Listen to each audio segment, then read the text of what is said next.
Local government minister Daniel Garwe has been sucked into a political storm involving a reign of terror against suspected party members opposed to a controversial plot to extend President Emmerson Mnangagwa's term of office to 2030.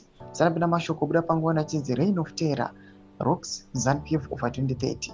Panokonzwa naDaniel Garwe panguva ino aiwa panguva ino where vachiaccusa aiwa members of the ruling party vari kuopposa the 2030 plan kuti wasubscribe like on the bed kuti imwe mubudani kwamuchinzi Mnangagwa is serving his second and last term which expires in 2028 according to the constitution, and the 82-year-old ruler loyalists are pushing for the extension of his term of office despite public opinion including from ZANU-PF structures and war veterans being against the move.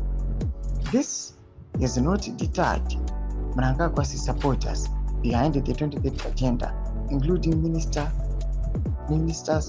with some of them resorting to intimidation against the suspected opponents.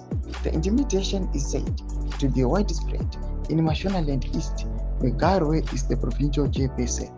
Garwe has suggested that Mnangagwa must rule beyond 2030. One of the victims of the targeted intimidation is ZANU-PF Mashonaland East District Secretary for Lands, Tinashe Antanas Muzama, who has been confined to a wheelchair since his abduction and attempted murder on charges of rallying support against the 2030 agenda. Muzama, who resides at Munemo village in Murewa, was left with broken bones and also injected with some unknown substance following his abduction and torture on February 26.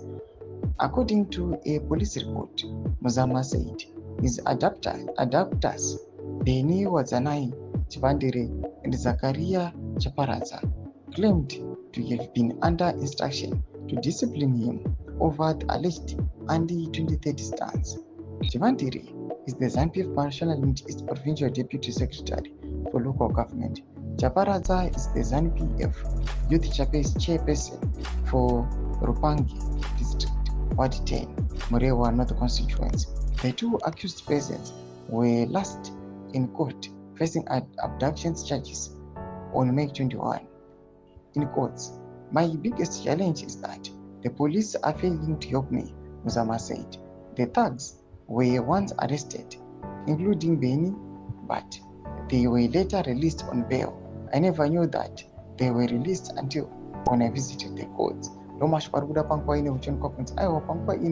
Terror is rocking in the ruling party ZANU-PF. As the resistance against the 2030 plan is mounting. Comment section subscribe or like, hit on the bell icon.